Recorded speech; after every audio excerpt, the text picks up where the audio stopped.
ಒಂದು ಫ್ಲೈಟ್ ವಿಚಾರದಲ್ಲಿ ಅದನ್ನು ತಯಾರು ಮಾಡತಕ್ಕಂಥ ಯಾವುದೇ ಕಂಪನಿ ಆಗಲಿ 100% ಗ್ಯಾರಂಟಿ ಈ ಫ್ಲೈಟ್ ಏನೂ ಆಗಲ್ಲ. ಲೈಕ್ ಇದು ಹೇಗೆ ಅಂದರೆ, ಈ ಟೈಟಾನಿಕ್ ಬಗ್ಗೆ, ಹಡಗಿನ ಬಗ್ಗೆ ಆ ಥರದೊಂದು ಮಾತಿತ್ತಂತೆ ಸ್ಟಾರ್ಟಿಂಗಲ್ಲಿ, ಎಂದೂ ಮುಳುಗದ ಹಡಗು ಅಂತ. ಟೈಟಾನಿಕ್ನ ಗ್ರೇಟ್ನೆಸ್ನೇ ಇದರ ಎಂಜಿನ್ ಕೆಪಾಸಿಟಿ ಹಿಂಗಿದೆ, ಹಂಗಿದೆ, ಇದು ಅದ್ಭುತ, ಇದು ತೇಲುವ ಅರಮನೆ, ತೇಲುವ ಸ್ವರ್ಗ, ಇದು ಎಂದೂ ಮುಳುಗದ ಹಡಗು, ಈ ಥರದ್ದೆಲ್ಲ ಇಟ್ಕೊಂಡಾಗ ಆ ಕ್ಯಾಪ್ಟನ್ನು ಅದೇ ಪ್ರೈಡಲ್ಲಿ ಪ್ರೌಢ ಕೂತಿರ್ತಾನೆ. ಫ್ಲೈಟ್ಗಳ ವಿಚಾರದಲ್ಲಿ ಏನು, ಒಂದು ಫ್ಲೈಟ್ ಅಂದರೆ ಇದು ಯಾವತ್ತೂ ಬೀಳಲ್ಲ, ಇದು ಟೆಕ್ನಿಕಲಿ ಇದು ಯಾವತ್ತೂ ಎರರ್ ಬರಲ್ಲ, ಇದು 100% ಸೇಫ್ ಅಂಥೇಳಿ ಯಾವುದೇ ಫ್ಲೈಟ್ ಮ್ಯಾನುಫ್ಯಾಕ್ಚರಿಂಗ್ ಕಂಪನಿ, ಒಂದೊಂದು ವಿಮಾನ ತಯಾರಕ ಸಂಸ್ಥೆ 100% ನಾನು ಗ್ಯಾರಂಟಿ. ಎಲ್ಲರೂ ಹೇಳ್ತಾರಪ್ಪ, ಒಂದು TV ತೊಗೊಂಡು 5 ವರ್ಷ ಗ್ಯಾರಂಟಿ ಕೊಡ್ತೀನಿ ಅಂತ, ಕಾರ್ ತೊಗೊಂಡು 5 ವರ್ಷ ಸರ್ ಏನೂ ಆಗಲ್ಲ ಇದು ಅಂತಾರೆ. ನೆಲದ ಮೇಲಕ್ಕೆ ಓಕೆ, ಮನೆ ಒಳಗಡೆ ಓಕೆ, ಕೆಟ್ಟೋದ್ರೆ ರಿಪೇರಿ ಮಾಡಿಸ್ಕೋಬೋದು. ನೀನು ಆಕಾಶದಲ್ಲಿ ಹಾರೋದನ್ನು ಕೆಟ್ಟೋಯ್ತು ಅಂದರೆ ಏನು ಮಾಡ್ತೀನಿ? ಯಾರು ಅದಕ್ಕೆ ಗ್ಯಾರಂಟಿ ಕೊಡೋಕ್ಕೆ ಯಾವುದೇ ಫ್ಲೈಟ್ಗೂ ಇಲ್ಲ, ಯಾವ ವಿಮಾನಕ್ಕೂ ಇಲ್ಲ. ಇದು ಅವರು ಸರ್ಟಿಫಿಕೇಶನ್ಸ್ ಕೊಡ್ಬೋದು, ಓಕೆ ಈ ಫೀಚರ್ಸ್ ಇದೆ ಇದರಲ್ಲಿ ಅಂತ. ಬಟ್ ಈ ಫೀಚರಿಂದ ಕ್ರ್ಯಾಶ್ ಆಗೋದನ್ನ ನಾನು 100% ತಡೀತೀನಿ ಅನ್ನೋದು ಇದ್ದಿದ್ರೆ ಇಷ್ಟೊತ್ತಿಗೆ ಅದು ಎಲ್ಲ ಸಿಸ್ಟಮ್ಸಲ್ಲೂ ಇಂಪ್ಲಿಮೆಂಟ್ ಆಗ್ಬಿಡ್ಬೇಕಿತ್ತು. ಆ ರೀತಿ ಸಿಸ್ಟಮ್ ಅದು it's impossible, let me tell you. ಆ ರೀತಿ ಪರ್ಫೆಕ್ಷನ್ ಅಂತ ಏನಿದೆಯಲ್ಲ, ಅಂದರೆ ಏನಾದ್ರೂ ಪ್ರಾಬ್ಲಿ ಅದಕ್ಕೆ ಪುರಾಣಕ್ಕೆ ಹೋದರೆ ಪುಷ್ಪಕ ವಿಮಾನ ತರಬೇಕಷ್ಟೇ, ಅದಕ್ಕೆ ಒಂದು ರೀತಿ ದೈವೀಯ ಶಕ್ತಿ ಇರಬೇಕು, ಆ ರೀತಿ ಆದ್ರೆ ಆಗುತ್ತೆ. ಬಟ್ ಯಾರೂ ಆ ರೀತಿ ಮಾಡೋಕ್ಕಾಗಲ್ಲ. ಸರ್ಟಿಫಿಕೇಶನ್ಸ್ ಇರುತ್ತೆ. ಸಿ, ಒಂದು ಹೊಸ ವಿಮಾನ ಏನಿರುತ್ತಲ್ಲ, it's only as good as the upgrade of the previous crash. Okay, ಈಗ ನಾಳೆ ನೆಕ್ಸ್ಟ್ ವರ್ಷನ್ ಆಫ್ 787 ಬಂತು ಅಂತ ಹೇಳಿದ್ರೆ ಅದರಲ್ಲಿರೋಂಥ ಸೇಫ್ಟಿ ಫೀಚರ್ಸ್ ಆಗ್ಬೋದು, ಇಲ್ಲ ಅದರಲ್ಲಿರೋ ಹೊಸ ಫೀಚರ್ಸ್ ಆಗ್ಬೋದು, ಅದರಲ್ಲಿರೋ ನ್ಯೂ ಹೊಸ ಟೆಕ್ನಾಲಜಿ ಏನಿರುತ್ತೆ ಅದೆಲ್ಲನೂ, these are all as good as ಹಿಂದೆ ಒಂದು ಕ್ರ್ಯಾಶ್ ನಡೆದಿದೆ, ಅದರ ಇನ್ವೆಸ್ಟಿಗೇಷನ್ ನಡೆದಿದೆ, ಅದ್ರ ಬೇಸಿಸ್ ಮೇಲೆ ನಾವೇನೇನು ಅಪ್ಗ್ರೇಡ್ಸ್ ಮಾಡಿದ್ದೀವಿ, ಆಮೇಲೆ ಏನೇನು ಎರರ್ಸ್ ಡೈಲಿ ನಮಗೆ ಕಾಣಿಸ್ತಾ ಇದೆ, ಆ ಎರರ್ಸಿಗೆ ನಾವೇನೇನು ಅಪ್ಗ್ರೇಡ್ ಮಾಡ್ತಾ ಹೋಗ್ತಾ ಇದ್ದೀವಿ, ಏನೇನು ಪರ್ಫಾರ್ಮೆನ್ಸ್ ಇಶ್ಯೂಸ್ ಇದೆ, ಆ ಪರ್ಫಾರ್ಮೆನ್ಸ್ ಇಶ್ಯೂನ ನಾವು ಹೇಗೆ ಅಪ್ಗ್ರೇಡ್ ಮಾಡಿದ್ದೀವಿ, ಆ ಪರ್ಫಾರ್ಮೆನ್ಸ್ ಇಶ್ಯೂನ ನಾವು ಯಾವ ರೀತಿಯಲ್ಲಿ ಸಾಲ್ವ್ ಮಾಡಿದ್ದೀವಿ. ನೆಕ್ಸ್ಟ್ ಏರ್ಕ್ರಾಫ್ಟ್ ಹೊಸದು ಇದೆಯಲ್ಲ, it's only as good as those upgrades.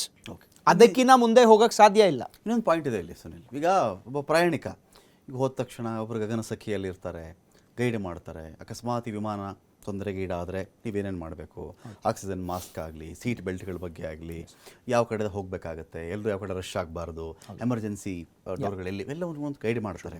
ಒಂದು ವಿಮಾನ ಅಕಸ್ಮಾತ್ ಏನೋ ಅಲ್ಲಿ ಗಡಿಬಿಡಿ ಆಯಿತು, ಸ್ವಲ್ಪ ಪ್ರಾಬ್ಲಮ್ ಆಯಿತು ಅಂತ ಬಂದಾಗ ಒಬ್ಬ ಪ್ರಯಾಣಿಕನಿಗೆ ತನ್ನ ಜೀವ ಉಳಿಸಿಕೊಳ್ಳಲು ಅತ್ಯಂತ ಅಗತ್ಯವಿರುವಂತಹ ಸಮಯ ಎಷ್ಟು ಸಮಯ?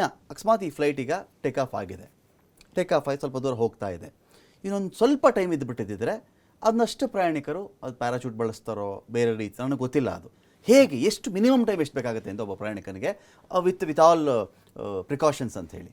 ಸಿ, ಜನರಲಿ ನೀವು ಒಂದು 2 ನಿಮಿಷದಲ್ಲಿ ಆಗೋಗ್ಬಿಟ್ಟಿದೆಯಪ್ಪ ಇದು. ಹೌದು, ಅಲ್ಲ ನಾನೇನು ಹೇಳ್ತಾ ಇದ್ದೀನಿ, ಪೈಲಟ್ಗೇನೆ ಟೈಮ್ ಇರಲಿಲ್ಲ ಇವತ್ತು. ಕರೆಕ್ಟ್, ಸೆಕೆಂಡ್ ಕಾಲ್ಗಿಲ್ಲ. ನಿಮಗೆ ಆಲ್ಟಿಟ್ಯೂಡ್ ಇದ್ರೆ, ಓಕೆ, ಲೆಟ್ ಅಸ್ ಸೇ ಅವರೊಂದು 5,000 ಇಲ್ಲ 10,000 ಫೀಟ್ ಆಲ್ಟಿಟ್ಯೂಡ್, ಅದು ಏನು in few minutes, okay, few minutes ಅಲ್ಲಿ 10,000 ಫೀಟ್ ಹಿಟ್ ಆಗ್ಬಿಡುತ್ತೆ. ಓಕೆ, ಅಷ್ಟು ಟೈಮ್ ಇದ್ದಿದ್ರೆ ಪ್ರಾಬಬ್ಲಿ ಏನೋ ಒಂದು ಟ್ರೈ ಮಾಡಿ ಅವರು ಲ್ಯಾಂಡ್ ಮಾಡಕ್ ಟ್ರೈ ಮಾಡಿರೋರು, ಗ್ಯಾರಂಟಿ ಲ್ಯಾಂಡಿಗೆ ಟ್ರೈ ಮಾಡ್ತಿದ್ರು. ಆ್ಯಂಡ್ ಐ ಆಮ್ ಶ್ಯೂರ್, ನಾನು ಹೇಳ್ತಾ ಇದ್ದೀನಿ, ಓಕೆ, ಇವತ್ತಿನ ಕ್ರ್ಯಾಶಲ್ಲಿ ಕ್ರ್ಯಾಶ್ ಆಗಕ್ಕೆ ಮುಂಚೆ ಓಕೆ 100% ಪೈಲಟ್ ತನ್ನ ಎಲ್ಲ ಎಕ್ಸ್ಪೀರಿಯನ್ಸ್ನ ಯೂಸ್ ಮಾಡಿ ಓಕೆ ಆ ಸಿವಿಲಿಯನ್ ಏರಿಯಾ ಏನಿತ್ತಲ್ಲ ಆ ಕ್ರ್ಯಾಶ್ ಅವಾಯ್ಡ್ ಮಾಡಕ್ಕೆ ಟ್ರೈ ಮಾಡಿರ್ತಾರೆ. ಖಂಡಿತ.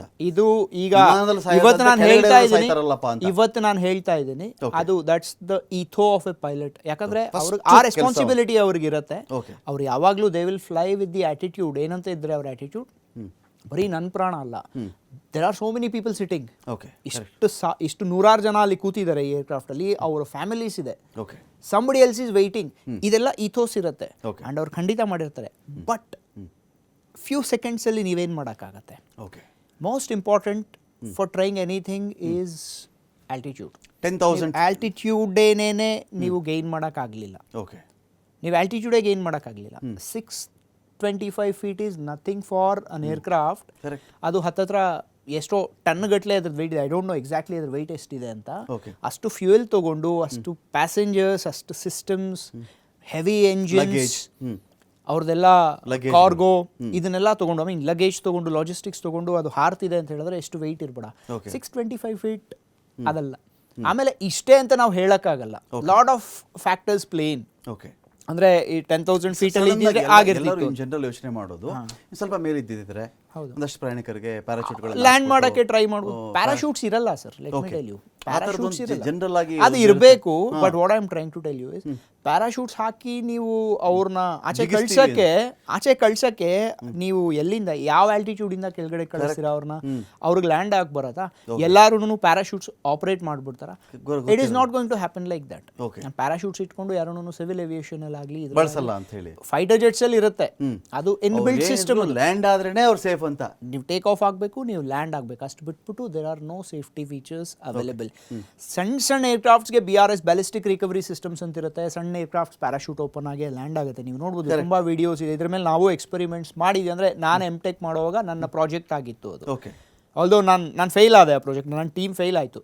ಬಟ್ ಟು ಅನ್ ಎಕ್ಸ್ಟೆಂಟ್ ನಾವು ಸಕ್ಸಸ್ಸು ಆಗಿದ್ವಿ ಅದರಲ್ಲಿ. ಅಂದರೆ ತುಂಬ ಸಣ್ಣದೊಂದು ನಾವೇ ಒಂದು ಏರ್ಕ್ರಾಫ್ಟ್ ಮಾಡಿ ನಾವು ಹಾರ್ಸಕ್ಕೆ ಟ್ರೈ ಮಾಡಿದ್ವಿ. ಅದನ್ನು ಬ್ಯಾಲಿಸ್ಟಿಕ್ ರಿಕವರಿ ಸಿಸ್ಟಮ್ ಅಂತ ಕರೀತಾರೆ. ಅಂದರೆ ಸಣ್ಣ ಏರ್ಕ್ರಾಫ್ಟಲ್ಲಿ ಅದು ಅಕಸ್ಮಾತ್ ಕ್ರ್ಯಾಶ್ ಆಯಿತು, ಪವರ್ ಲಾಸ್ ಆಯಿತು, ಅದು ಮನ್ಯೂವರ್ ಆಗ್ತಿಲ್ಲ ಅಂತ ಹೇಳಿದ್ರೆ ಪ್ಯಾರಾಶೂಟ್ ಓಪನ್ ಆಗೋದು ಸಿಸ್ಟಮ್ ತುಂಬ ಸಣ್ಣ ಏರ್ಕ್ರಾಫ್ಟ್ಸಲ್ಲಿ ಇದೆ. ಓಕೆ, ಬ್ಯಾಲಿಸ್ಟಿಕ್ ರಿಕವರಿ ಸಿಸ್ಟಮ್ ಅಂತ. ಅದು ಬೇಸಿಕ್ಲಿ ಮೈಕ್ರೋಲೈಟ್ ಫ್ಲೈಯಿಂಗ್ ಅದೆಲ್ಲ ನಡೆಯುತ್ತಲ್ಲ, ಮೈಕ್ರೋಲೈಟ್ಸ್ ಆಗುತ್ತೆ. ಇನ್ನೂ ತುಂಬ ಸಣ್ಣದು ಏರ್ಕ್ರಾಫ್ಟ್ಸ್ ಏನೇನಿರುತ್ತೆ, ಈ ಏರೋಬ್ಯಾಟಿಕ್ ಏರ್ಕ್ರಾಫ್ಟ್ಸ್ ಇರುತ್ತೆ ತುಂಬ ಸಣ್ಣದೆಲ್ಲ.